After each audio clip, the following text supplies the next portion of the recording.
خوش کلامی کے متعلق حدیث مبارکہ ہے، الخلق الحسن یذیب الخطایا، اچھا اخلاق خطاؤں کو پگھلا دیتا ہے۔ ایک مرتبہ حضرت عیسیٰ علیہ السلام ایک مردار کے پاس اپنے حواریوں کے ہمراہ گزرے تو حواریوں نے کہا، ما ریح کثیف ھذا القلب، یہ کتا کس قدر بدبودار ہے۔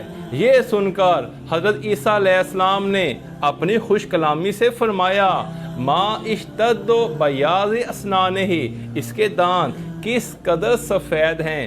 تعلیم کا پہلا اصول یہ ہے کہ اپنی آواز کو نیچا رکھیں اور اپنے الفاظ میں احترام پیدا کریں۔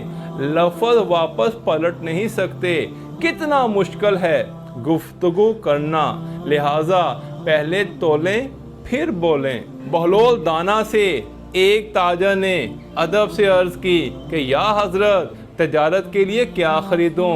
اس وقت رئیس شہر قریب المرگ تھا۔ بہلول نے کہا، سیاہ کپڑا خرید لو۔ جب رئیس شہر انتقال کر گیا تو تاجر نے منہ مانگی قیمت پر اس سیاہ کپڑے کو فروخت کیا اور خوب منافع کمایا۔ اب جب وہ دوبارہ بہلول کے پاس گیا تو تکبر سے کہا، او دیوانے، اب میں کیا خریدوں؟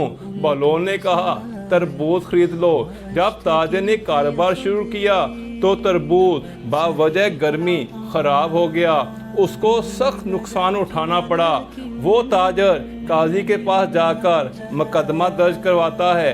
بہلول نے اپنی صفائی میں عرض کیا کہ جب تاجر نے مجھ سے عقل مندوں والا مشورہ طلب کرنا چاہا اور مجھے عقل مند سمجھا، احترام سے مشورہ مانگا تو میں نے عقل مندوں والا مشورہ دیا، اور جب اس نے او دیوانے کہہ کر مجھ سے مشورہ مانگا تو میں نے اس کو دیوانوں والا مشورہ دیا۔ حدیث مبارکہ ہے، حسن و خلقی کا یخفف اللہ حسابہ کا، اپنے اخلاق کو اچھا بناؤ، اس سے تمہارے حساب میں تخفیف ہوگی۔